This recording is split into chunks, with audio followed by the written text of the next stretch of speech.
I'm Laura Callanan. I'm the founding partner of Upstart Collab. Upstart's connecting impact investing to the creative economy. And I'm happy to be moderating our discussion today with Tony Marx, Maurice Jones, and Mary Stuart Masterson. Tony Marx from the New York Public Library, Maurice Jones from the Local Initiative Support Corporation, and actor and entrepreneur Mary Stuart Masterson. So we're going to talk about how cities benefit from culture and from the creative economy. My organization, Upstart Collab, has been investigating the role that creative places like libraries and theaters and museums and studio and maker spaces, what role these creative places play in communities.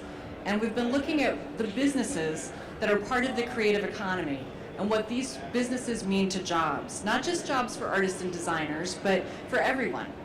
In New York City, there are 25,000 businesses in the creative economy, and they're generating 300,000 jobs. These jobs are growing faster. The creative economy jobs in New York City are growing faster than jobs in the rest of the city's economy. But the workers in New York City's creative economy today are disproportionately white, and immigrants are not equally represented. They're underrepresented compared to the rest of the city.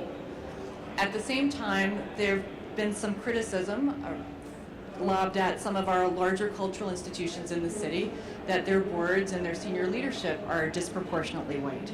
And so I think it's a really important moment to be mindful about how we want to shape and grow our cultural institutions and our creative economy, and by extension, our cities. And so we've got exactly the right three folks to engage in a discussion about this.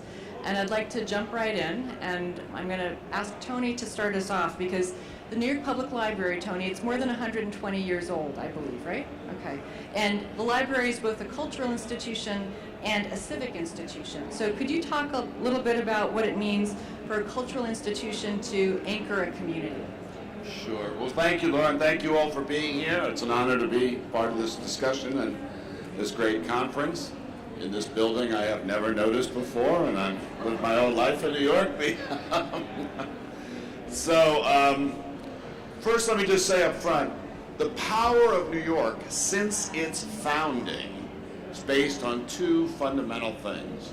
One is diversity, starting with New Amsterdam and inclusiveness that old Europe and rest of America didn't enjoy. And the other is creativity and ideas. And if you mix creativity and ideas with diversity of experience and background, you have the explosion now known as the capital of the world, which is New York City. So we need to keep that going. Going to your question. The New York Public Library, very quickly, there are 215 public libraries in New York City and the 5 boroughs as a whole.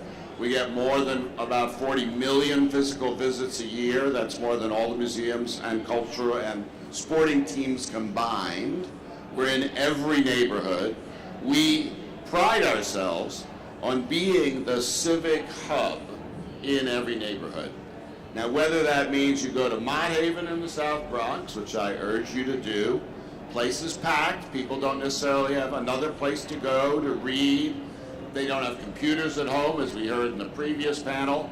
2 to 3 million New Yorkers are in the digital dark, which is just sort of mind-boggling for the capital of the information age.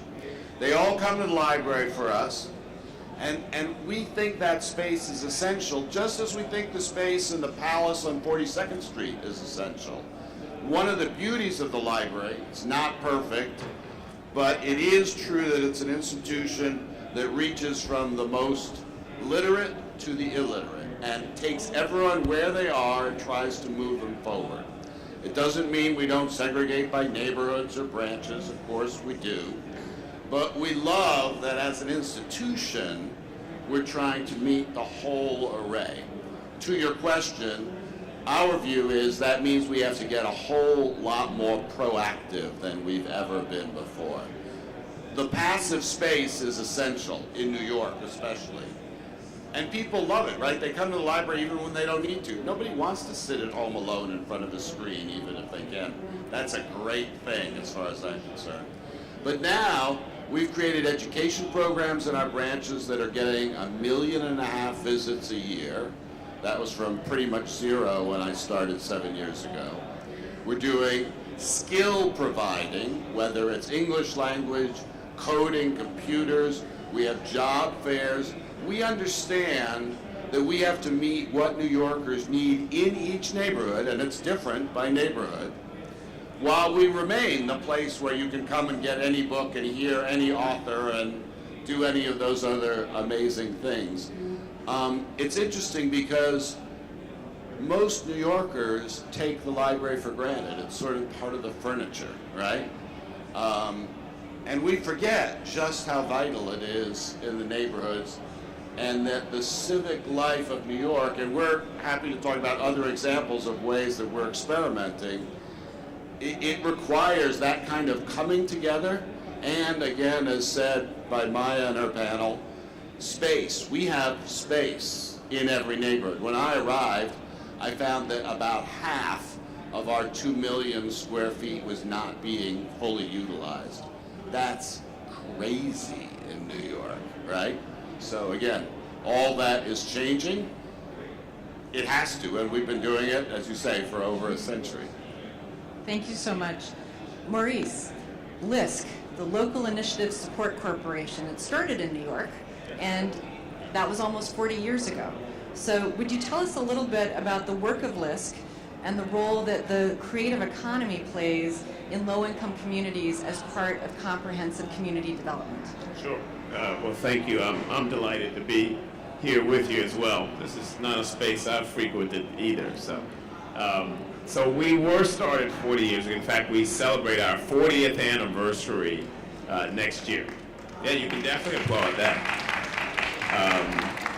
We are about comprehensive community development. We're trying to work with residents and all kinds of partners to transform communities into communities of opportunity, simply put. Great places to live, to work, to raise a family, to do business.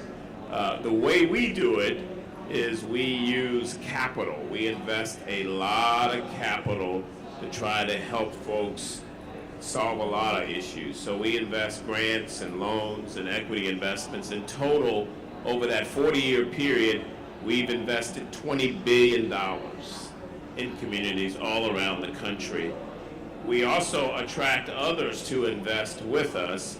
We've actually attracted $60 billion in communities all across the country. Now, I will say we have an office right here in New York. Sam Marx is sitting out there. Sam, raise your hand. He heads our New York office. Don't tell anybody, but LISC New York is the best office of all that we have, right? Did you bring pledge cards with you?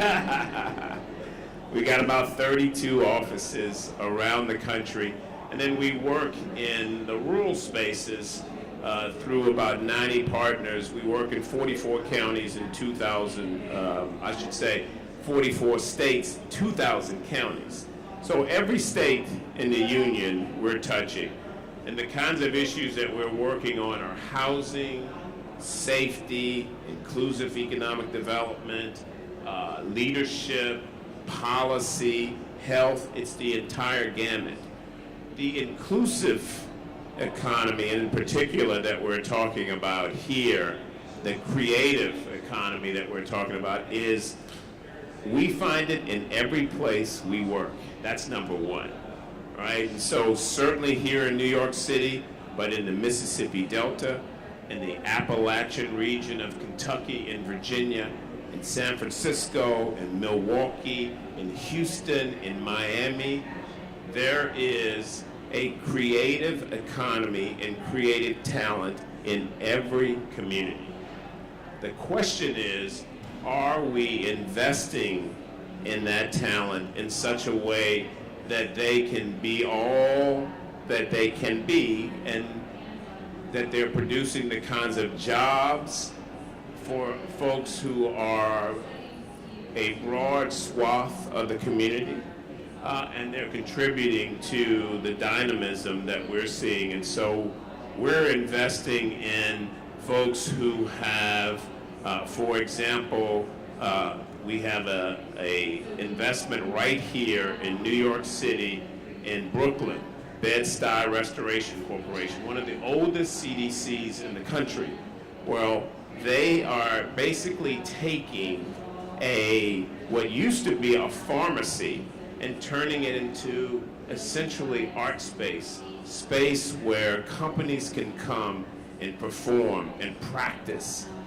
That's the kind of work we're doing. We're providing capital so they can convert that kind of space into space for folks to do performances. We're investing in an organization in Minnesota, in Minneapolis, Twin Cities. It's a husband and wife team. They are graphic designers. They have gone into an intersection that was completely disinvested, bought an old space that we helped them purchase. They've taken that space and turned it into a studio. Within that studio, they are both practicing their craft, teaching youth. They've got apprenticeships going. They've got people designing t-shirts, selling it to the local retailers around. They've got now their youth who are actually getting paid for some of their work. And this is the key about the creative economy, because of their presence, that intersection that was abandoned is now full of other small businesses that would not be there but for them, and they bought two other spaces there.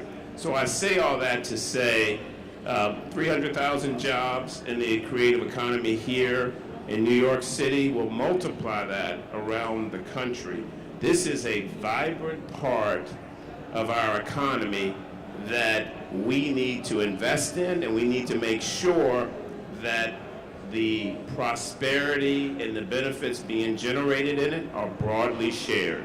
So we're particularly looking for businesses, for example, that are intentionally employing people coming out of prisons, the reentry population, the low income or low wealth communities, people who are living in these populations. We are particularly interested in making sure we invest in those kinds of enterprises so that they can both operate great enterprises while also doing what we need to do to remain a great country and great communities. So that's what LISC is all about. Fantastic. So, Mary Stuart, New York's expensive. It's expensive to live here. Maurice is talking about making some multi-tenant workspace in the creative economy more affordable. Tony was talking about how wonderful it is just to have a space like the library that people can come and visit. Well, it's expensive to be here, and you made the decision a few years ago to move to the Hudson Valley, to move with your family. And you're taking what you know how to do and you're doing it there. So can you talk to us a little bit about the film, TV, and media economy that you're catalyzing in the Hudson Valley of New York around a smaller city, the city of Kingston, New York? Well, I come from this very smart city, and I love New York City, but I could no longer afford to live here, partially because I overbred. I have 4 children, all under the age of 8 or 8 and under right now. So just to get a sense of how extreme my circumstance was. But I'm also a person who makes her living in the arts. So as we all know, it's also an expensive city. So I decamped to Hudson Valley, and I thought I was just going to have to commute. I had a problem. It was too far to commute to Vancouver. It was too far to commute to Toronto. It was too far to commute to LA. So I looked around and I was like, well, how can I do that TV show I've just been offered right here in the Hudson Valley? And I discovered that there were a few obstacles, but all of the assets that one would need to succeed. If you look at Georgia or any of these other great success stories, you can see the potential for film and television to transform an economy more than just my own life. It could transform the whole economy. So not only did I have a problem, but the Hudson Valley had a problem. They had a lot of people out of work. From the point of Kingston, 30 miles around, there are 57 distressed census tracts. A lot of people out of work since IBM left, and 31,000 jobs never came back. So that was a problem. And then our industry, film and television, has a few problems right now. One has to do with, well, you've heard of Me Too. You probably heard Oscar's So White. So I thought, well, why don't we do production up here in the Hudson Valley, up there, and this time do it right, because we're starting from scratch to some degree. There's already crew there, and there's already a history of filming, and there's a robust tourist economy. But what about really bringing this to this opportunity to people who are out of work, underserved populations, and give access through training to develop the workforce there, instead of just bring in the workforce from Hollywood or New York? That'll happen, but why don't we just develop the workforce in place? And so I founded Stockade Works in 2016, a nonprofit. We have a 501c3 status. That was hard. And so now we are training people up there in middle skills, jobs, basically film and television for those who aren't familiar with how it works. An average television show employs 150 people. About 85 of those people, or 80 of those people are middle skill jobs. They're plumbers, former plumbers, but sometimes plumbers, pipe fitters. They're grips and electrics, they're electricians, they're drivers, seamstresses, construction workers, all different middle skill jobs. So we've started to create curriculum up there and are bringing it to the local schools, the community colleges, the vocational schools, the BOCES, and we are we're in the space of taking people from maybe high school to through our crew boot camps to professional hireable workers, and in a very short period of time. I've spent my life on movie sets, and I know that once you have access and you're a good worker, you get adopted forever, like in that department. Nobody will let you go. So it really is sort of a guild system, if you will. And I thought, well, if you get the right people in the door, and by right people, I don't necessarily mean white male people, I mean all the people who are looking for work and are eligible and work hard. So we have reached into the community up there and working with a lot of local nonprofits to identify people who might want access to this training, and bringing them in and growing our workshops and boot camp programs. But this is, we're still a startup, so we're still new. In addition to that, we are working with a nonprofit developer, RUPCO, which is Rural Ulster Preservation Company, and they are a nonprofit developer who is leading the charge in particularly Kingston, but in the Hudson Valley, for adaptive reuse of factories and other decrepit buildings, helping people age in place, helping community have continuity, so that gentrification, that is sort of a natural evolution of this smart city moving northward, doesn't crush these people who've been there for generations and have been hoping for an opportunity not to be, pushed out and replaced. So that's what Stockade Works is about. I'm also in the process of founding a B Corp, which is a for-profit that's going to scale up the whole thing by bringing television production there through investment in larger scale infrastructure, sound stages, that sort of thing. We're also building a database to connect all the people like myself who are already there and commute vast distances like the ones I mentioned to go to work, to try to bring those movie stars to keep their work local and thereby stimulating and improving the local economy. So when we were talking amongst ourselves prior to this event, Tony, you raised the question of breaking down silos and finding more ways to cooperate. And so just listening to each of you talk a little bit about your institutions and what you're doing, Mary Stuart just talked about an example of a local community development finance institution upstate. That's obviously the type of institution that Maurice is leading. You're in communities. You've preceded the community development field over the last 40 years developing. So what are some of the things you found to be helpful to build partnerships, break down silos, particularly using what's special about a cultural institution, because it can really bring people together in a particular kind of way.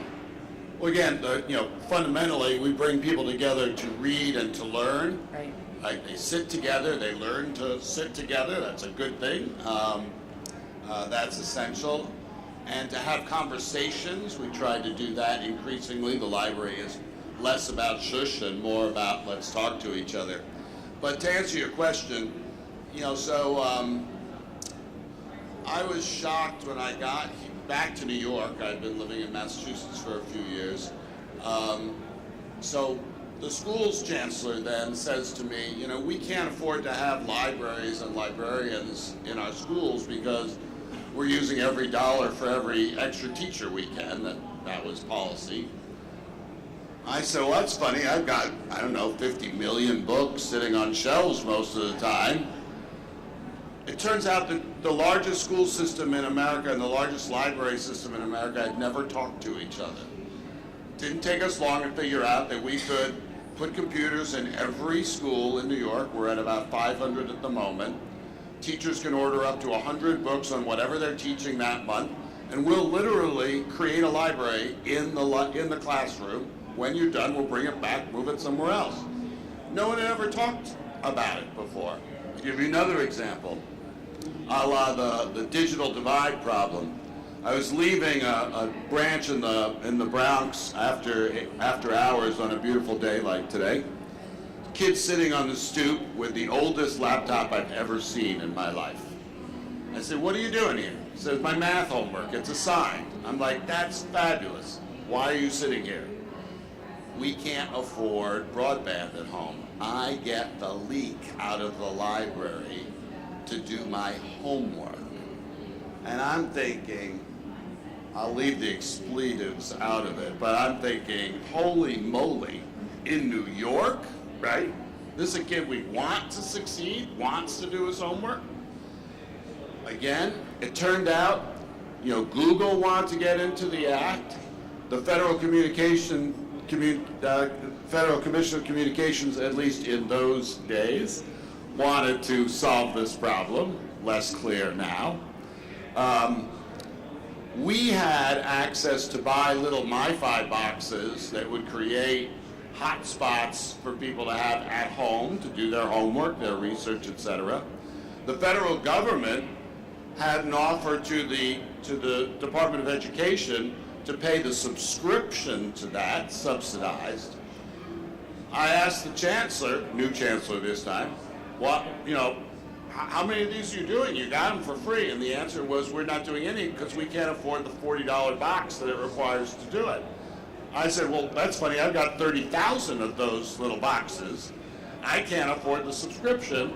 Maybe we should put our boxes and your subscriptions together for the kids on free lunch, which is like 70% of the public school population of New York. And suddenly they get broadband at home. They can do their research. They can do, what we take for granted based on what we keep in our pockets. Institutions get siloed even when they're like next to each other and spent hundreds of years next to each other. It's just the way it is, right? And these are examples of breaking those silos down. Sometimes maybe it's easier if you're not 100 years old to break those silos down.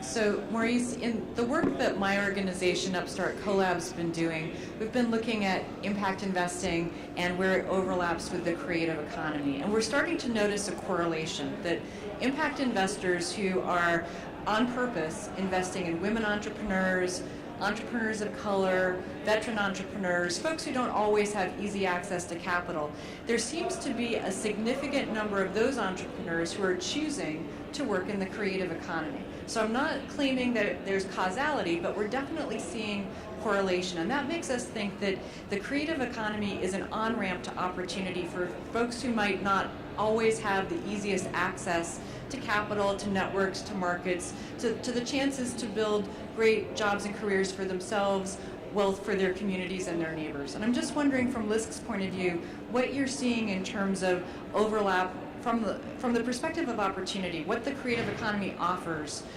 some of the folks that LISC has been working for so many years. Yeah. We are definitely seeing what you just suggested.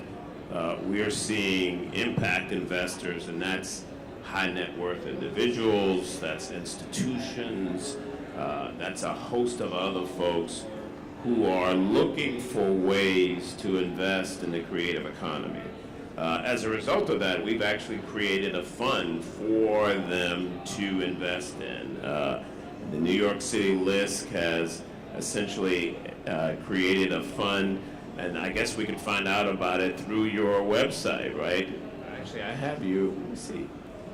Here we go. Somewhere in here I got it. At LISC_NYC # inclusive economy NYC. See, that's pretty good, right? Follow us on Twitter.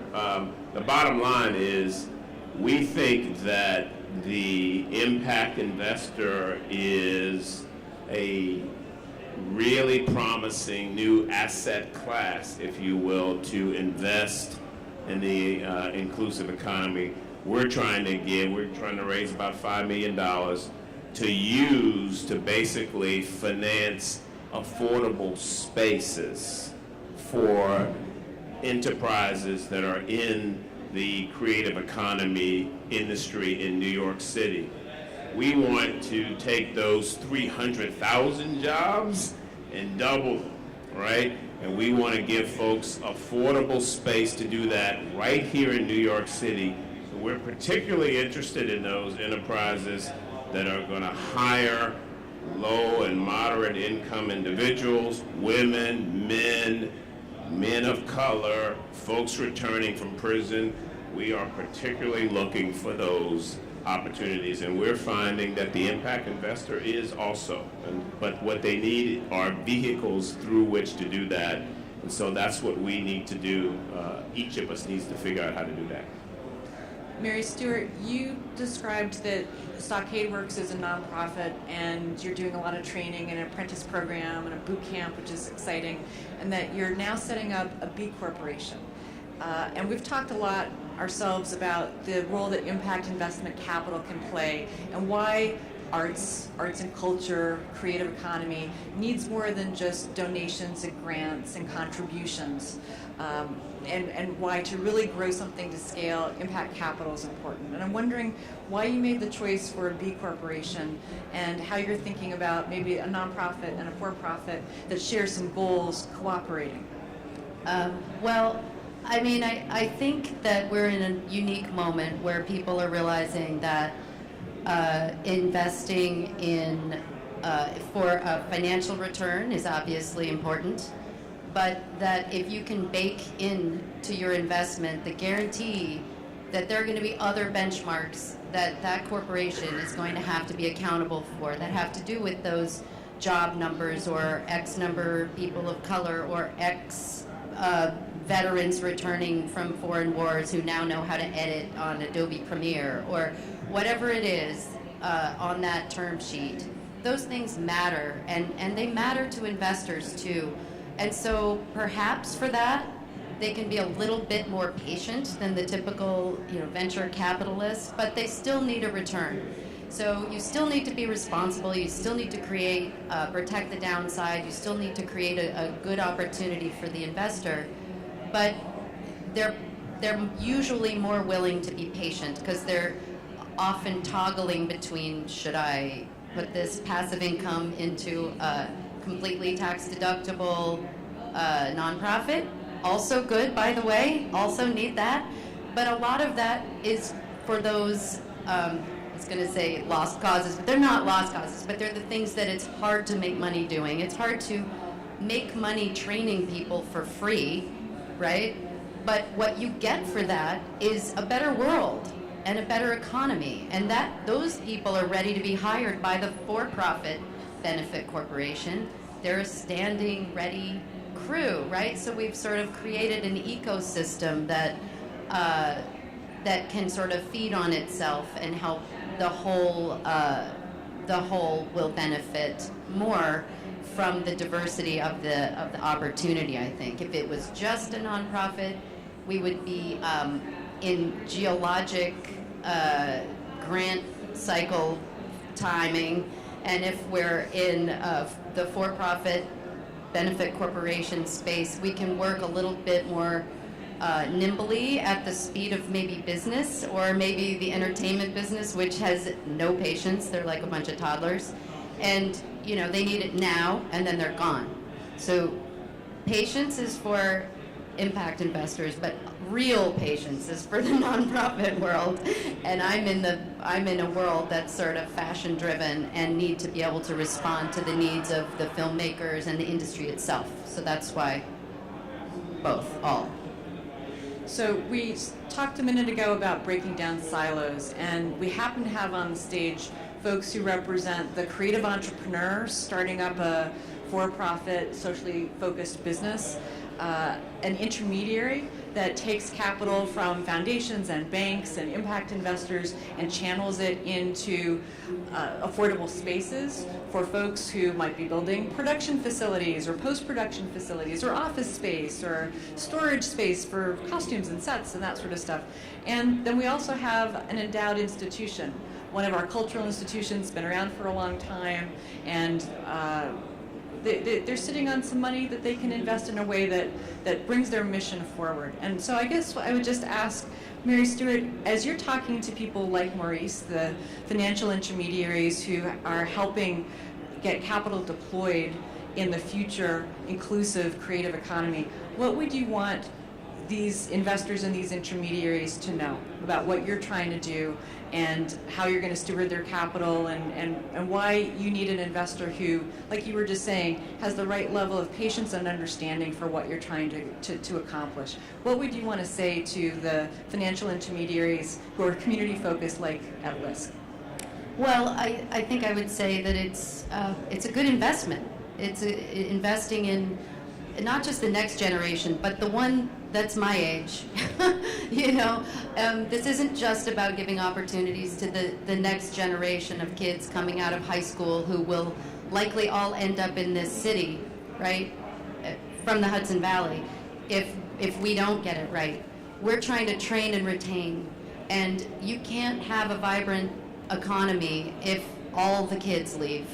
On the other hand, you can't have a vibrant economy if you put everybody out to pasture the minute they're, you know, I'm not going to say how old I am, but it's available on the internet.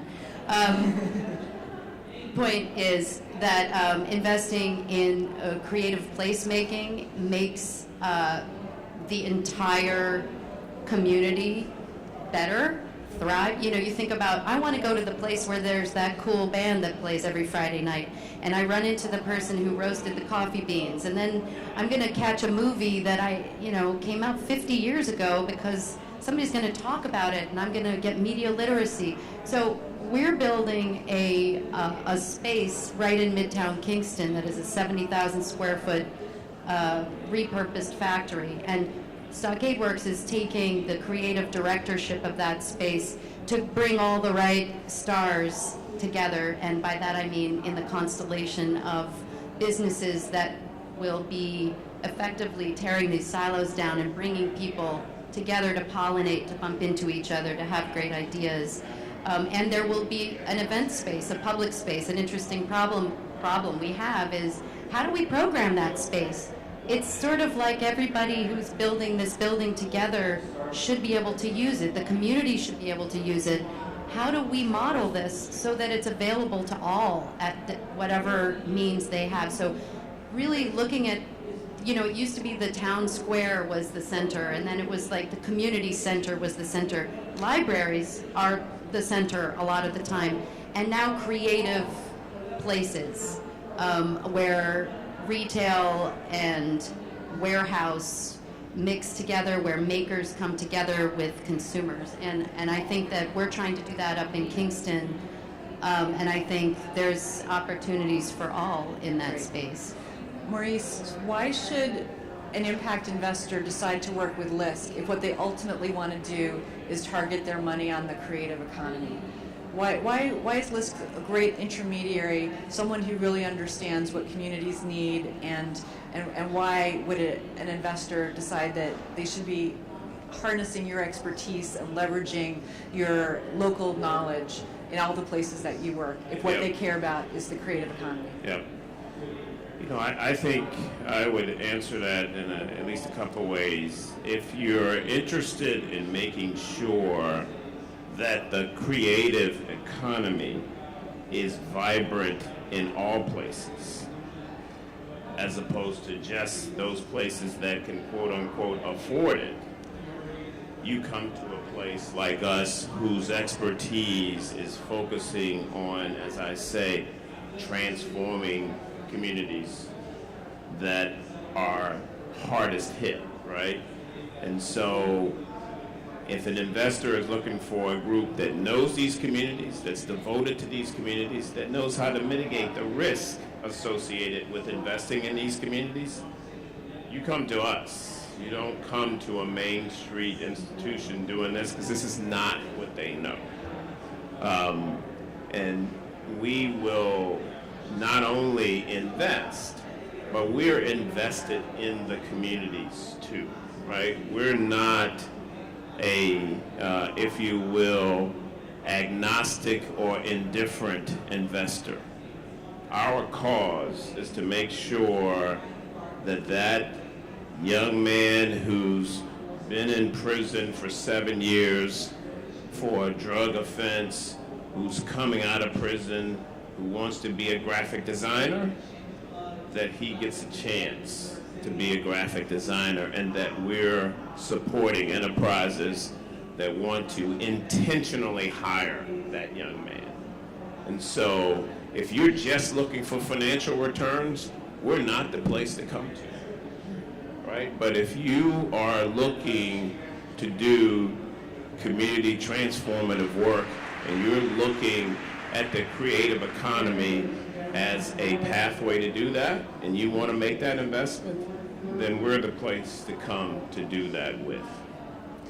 So Tony, since the public library has already been around for more than 100 years, I guess I'm going to bet that of everyone sitting on this stage, it's the public library that may be around for the next 100 years. So as you're looking out into the future and thinking about the breaking down of silos, the making the creative economy more inclusive, thinking about the creative economy as an engine of jobs and opportunities in our communities, what's the picture that you want to paint? How do you think about the role of the library and other cultural and community institutions 100 years from now? We will still be the place where you will come to get access to information you can't get elsewhere, especially special collections. We will go to places where they don't have access to information. This week we opened our second branch in one of the prisons of New York, one in Rikers, one in Manhattan Detention Center. Never happened before, because we want those folks to be ready when they get out, to have, you know, the sort of productive lives that we all aspire to. We have to continue the education programs and the skilling and even the job placement. Barack Obama found his first job out of college at the Mid-Manhattan Library. That was the famous Chicago community organizing job at Acorn. We're going to have a whole floor of doing that at the new Mid-Manhattan that we're rebuilding. We're spending $1 billion on our facilities right now. We've never done anything like that, especially in the poorest neighborhoods. The most interesting for looking forward 100 years from now, though, we'll still need the space, we'll still need the special collections, we'll still need the education programs. If we do our job right, it will be possible, and we are working on this, even though I know Google had some trouble with it. If we do our job right, we will get every book ever printed, ever, online for free for anyone in the world through their library. What you now have to come to 42nd Street and Fifth Avenue to get access to the 55 million books there. Every kid in the South Bronx and in Akron and in Bangladesh should have the same access to the core of human knowledge, quality knowledge, not just distraction, so that they can be informed to join the creative community.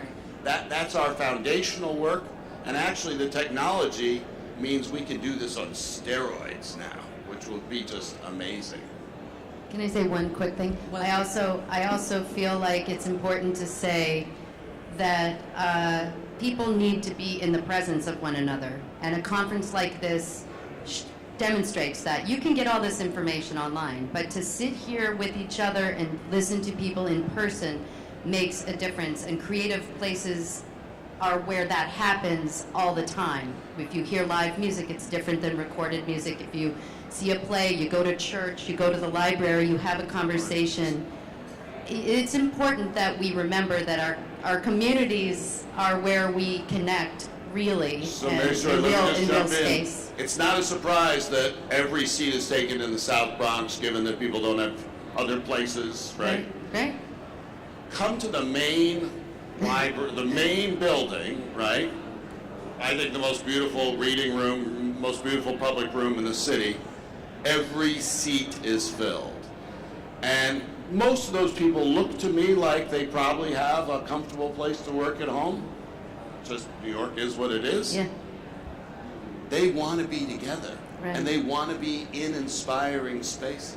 Right. And they want to sort of provoke each other. And everybody to has a create. right to be in those spaces. And I actually think that the more we can do it on our wrists and our pockets and our chips and our heads, the more we're going to value actually doing this together, because we're human beings. We still have this. So Thank you for being I here. see people nodding and smiling. So I guess in this room, at least, we're all in agreement that creative places and businesses are catalyzing growth in communities and catalyzing the kind of growth, the right growth, the people-powered growth, the smart growth that we all want to be part of and create communities that we all want to live in. So thanks so much to Tony Marx from the Public Library, Maurice Jones from the Local Initiative Support Corporation, and Mary Stuart Masterson from Stockade Works and Upstart Studios. And Laura Thank you very Callanan. much.